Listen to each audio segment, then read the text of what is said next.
రాజ్యాంగ నిర్మాత Bharat Ratna doctor BR Ambedkar 135వ జయంతి వేడుకలను వేములవాడ పట్టణంలో ఘనంగా నిర్వహించారు. ఈ వేడుకలో ప్రభుత్వ విప్ వేములవాడ శాసనసభ్యులు ఆది శ్రీనివాస్ ముఖ్య అతిథిగా పాల్గొన్నారు.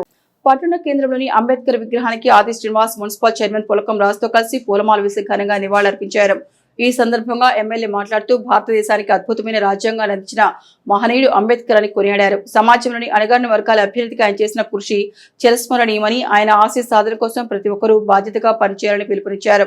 మున్సిపల్ చైర్మన్ పులకం రాజు మాట్లాడుతూ బాబాసాహెబ్ చూపిన మార్గంలో పయనించడం ద్వారానే సామాజిక సమానత సిద్ధిస్తుందని పేర్కొన్నారు. ఈ కార్యక్రమంలో వైస్ చైర్మన్ నరాల శేఖర్, వ్యవసాయ మార్కెట్ కమిటీ చైర్మన్ రొండి రాజు, వేములవాడ పట్టణ కౌన్సిలర్లు, అంబేద్కర్ సంఘం నాయకులు, వివిధ పార్టీల నాయకులు, పట్టణ ప్రజలు మరియు వివిధ శాఖల అధికారులు పెద్ద సంఖ్యలో పాల్గొని జై భీమ్ నినాదాలతో నివాళులర్పించారు.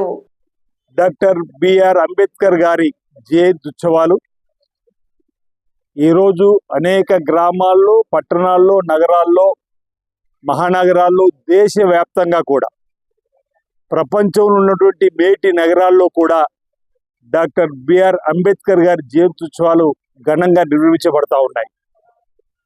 మన భారతదేశానికి స్వాతంత్రం వచ్చిన తదుపరి వివిధ కులాల సమూహము, వివిధ ప్రాంతాల సమూహం, వివిధ మతాలకు సంబంధించిన సమూహం మధ్యలో ఏ విధంగా ఈ దేశంలో ఉన్నటువంటి పౌరుడు ముందుకు పోవాలని చెప్పని మన దేశాన్ని ప్రపంచంలోని అగ్రగామి దేశంగా ముందుకు పోవడానికి కోసం ఒక చట్టాన్ని, గొప్ప గ్రంథాన్ని రచించినటువంటి మహానాయకుడు డాక్టర్ బిఆర్ అంబేద్కర్ గారు అని చెప్పని మనం అనేక సందర్భాలు చెప్పుకుంటాం.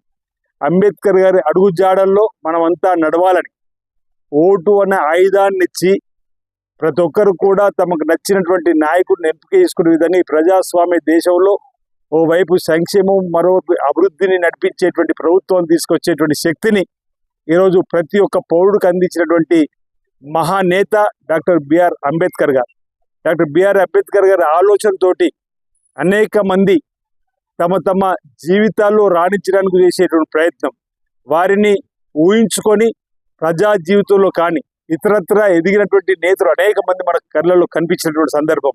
అబ్దుల్ కలాం వారు చెప్పినటువంటి సందర్భంలో కూడా చిన్న కుటుంబం నుంచి వచ్చినప్పుడు కూడా అంకిత భావంతో పనిచేస్తూ ఉన్నత శిఖరాలకు ఎదగడానికి ఏ విధమైనటువంటి క్రమశిక్షణ ఉందో, అదేవిధంగా డాక్టర్ బిఆర్ అంబేద్కర్ గారు చెప్పినటువంటి సూచనలు సలహాలతోని వారు ఇచ్చినటువంటి ఆశయ సాధనతో ముందుకు పోయేటువంటి కార్యక్రమం.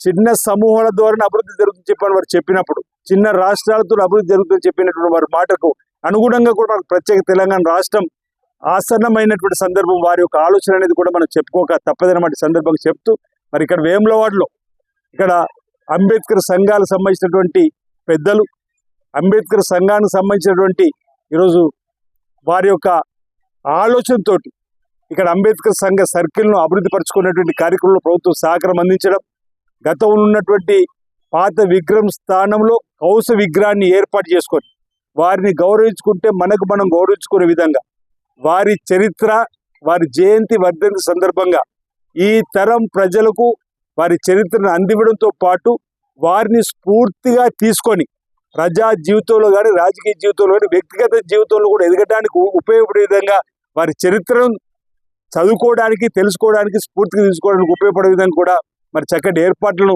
వారి అంబేద్కర్ సంఘాల పెద్దల సహకారంతో, అంబేద్కర్ సంఘాల సూచనతో చేయడం జరిగింది.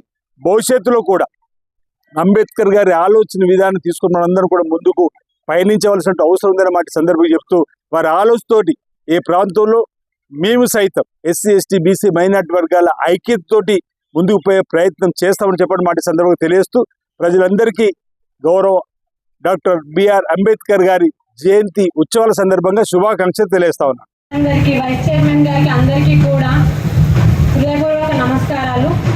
ఈరోజు అంబేద్కర్ గారి 130వ జయంతి. ఈ 135వ జయంతి సందర్భంగా నాకు ఆయన గురించి మాట్లాడడానికి అవకాశం వచ్చినందుకు నేను చాలా సంతోషంగా ఉన్నాను. ఎందుకంటే అంబేద్కర్ గారు ప్రతి ఒక్కరికి కూడా ఆదర్శంగా నిలిచారు. ఆయన అంటరానితనంలో పుట్టి కూడా ఈరోజు ఒక దేవునిగా కొలుస్తున్నారు. మన భారతదేశంలో ఆయనను ఇప్పటికీ కూడా కొందరు దళితవాదిగా చూస్తున్నా ప్రపంచం మాత్రం ఆయనను ఒక మేధావిగా గుర్తించింది. ప్రపంచంలో ఎక్కడా కూడా ఈయనకున్న విగ్రహాలు ఎక్కడా లేవు. ఆయన చిన్నప్పటి నుంచి ఎన్నో కష్టాలు ఎదుర్కొన్నారు. అయినా కూడా ఎక్కడా కూడా వెనుకబాటు వేయలేదు. ప్రతి ఒక్కరికి ఆదర్శంగా నిలిచారు. ఆయన ముఖ్యంగా చెప్పేది ఏంటంటే విద్య, చదువు అనేది అందరికీ ఖచ్చితంగా ఉండాలి. చదువు మనకు ఒక గుర్తింపు ఇస్తుంది, అలాగే మనం ముందుకు వెళ్ళడానికి ఎంతో సహకరిస్తుంది. మనం చదువుకుంటే మనం బాగుపడటమే కాకుండా సమాజం కూడా బాగుపడుతుంది. ప్రతి ఒక్కరు కూడా ఆయన దారిలో నడుచుకుంటూ వెళ్ళాలని, ఆదర్శంగా నిలవాలని కోరుకుంటున్నాను.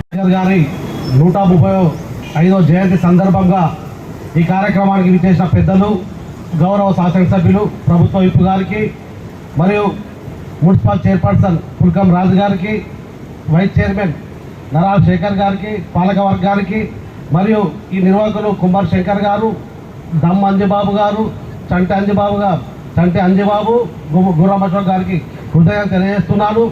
గతంలో 10 సంవత్సరాల క్రితం అంబేద్కర్ జయంతి అంటే ఒక పండుగ వాతావరణంగా కనపడేది. ఇక్కడ మొత్తం పల్చగా అవుతుంది.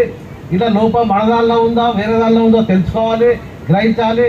ఒక మహోన్నతమైనటువంటి వ్యక్తి, ఇవాళ అందరి కులాల ఆశాజ్యోతి అంబేద్కర్ గారు ప్రపంచంలో ఒక పండుగ వాతావరణంగా కనబడుతుంది.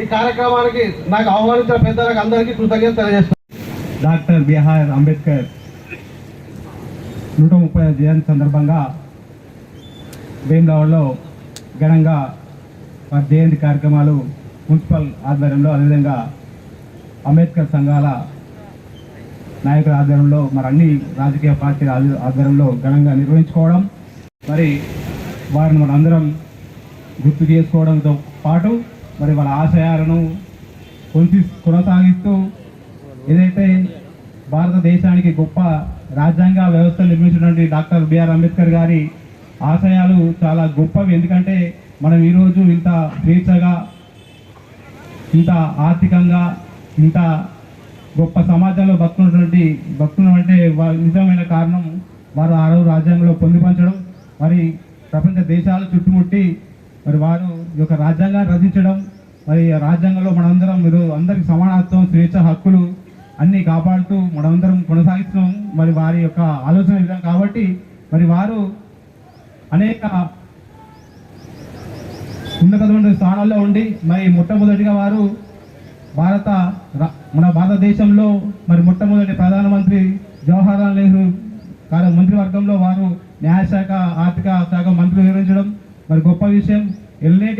అన్ని రంగాల్లో వారు మనం ముందుకు తీసుకోవడం, వారి ఆశయాలు కొనసాగించడం గొప్పగా భావిస్తూ మరి వారు ఒక మాట కూడా చెప్పడం జరిగింది. ఏదైతే మనం మంచితనంతో, మంచి సంస్కృతితో బతుకుంటే మరి భారతదేశం రాజ్యాంగంలో అందరికి సమాన హక్కులు ఉంటాయి. మన హక్కులను కాపాడుకోవాల్సిన బాధ్యత మనందరం ఉంది. కాబట్టి మరి ఇట్లాంటి మహానీయుని ఇట్లాంటి జయంతి కార్యక్రమాలు, ఉత్సవాలు జరుపుకోవాలి. అందరూ బాధ్యతగా ఉండాలి. ఇంతమంది ప్రోగ్రాంలో మరి అందరూ బాధ్యత ఉండాల్సింది తప్పగాని ఏ ఒక్క మరి అన్ని సంఘాల నాయకులు, ప్రజాప్రతినిధులకు, ప్రజలందరికీ ధన్యవాదాలు తెలియజేసుకుంటూ